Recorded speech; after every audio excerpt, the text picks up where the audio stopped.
Hi there, Jeff here from the Wetsuit Centre, talking to you today about the SNS surfboards, and in particular, this particular board is called the Tank. A little bit of history about these boards. Basically, we made them ourselves at the Wetsuit Centre. It's our own brand of surfboards. The reason we wanted to do this is we wanted to basically have a board which was affordable, PU, decent quality board. For well under sort of the 450 quid mark, which is what you're normally paying for a board these days, but with a successful or a template we know that works well in the UK waters. So we came up with this, which is the Tank. And basically, not being surfboard shapers ourselves, we piggybacked on the back of a successful board, which was the Rusty Dwart. Rusty Dwart is a fantastic board. It's gone well for loads of people, huge demand for it, really successful, especially in the UK waves. So what we did was we took the template for that board and said, right, let's make one like that, but we'll go directly to the machinists in Asia and basically bring the boards over ourselves. So that's what we've done. So basically, what you've got is a board which is specifically designed for the UK waters. Really good, high quality finish, as you would expect. But basically well under the sort of price of a more expensive board that you might pay with the likes of Rusty, Almeric, that kind of thing. Their boards, basically, as you could expect, there's probably a lot more attention to detail, so in terms of like hand finishing, that kind of thing.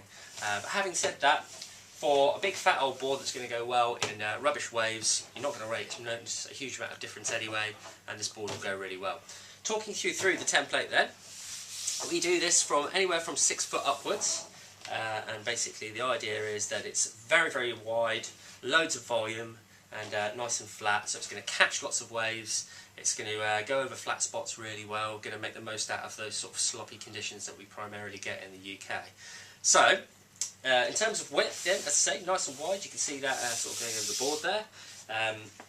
The width basically runs right the way through the board from the tail to the nose. So there's not a lot of tapering in terms of coming to a point, anything like that. The idea being that you keep that volume right the way through the board.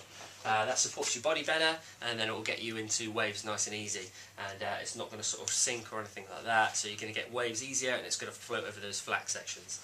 So that width is carried right the way through the nose, right down to the tail there, basically. And as with the Dwart then, you get that kind of stepped tail, and it's stepped in 2 sections. And basically what that does is allows the pulls in the tail further towards the rail, towards the tail basically. So it pulls in the width further towards the tail. So rather than having to pull it in earlier to accommodate for all the width up here, but still trying to get a thinner tail, they basically step it down.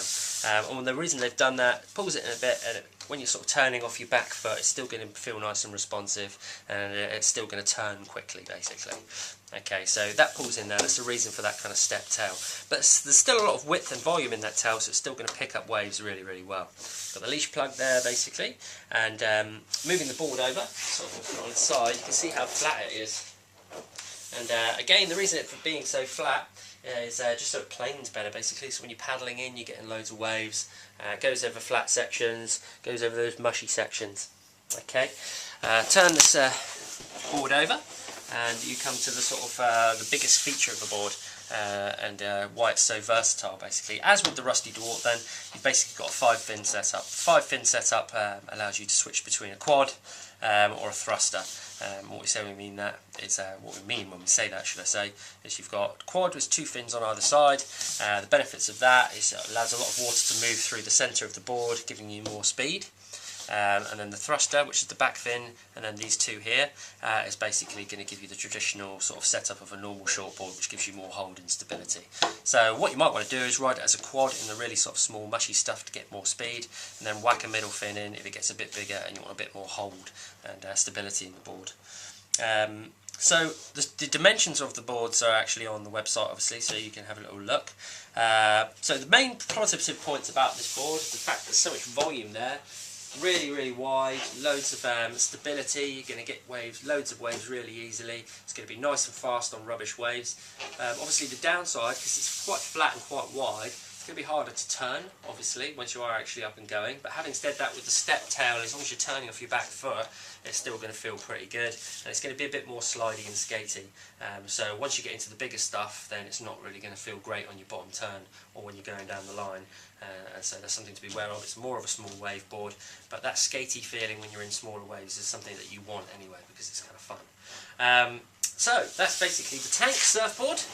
It is a tank, and a lot of people looking for this sort of board with good reason, because you want to get as many waves as you can, basically. So that's the S&S tank, a shortboard for 2012, and definitely a fantastic board for anyone who's looking for that sort of shorter, fatter surfboard in their quiver.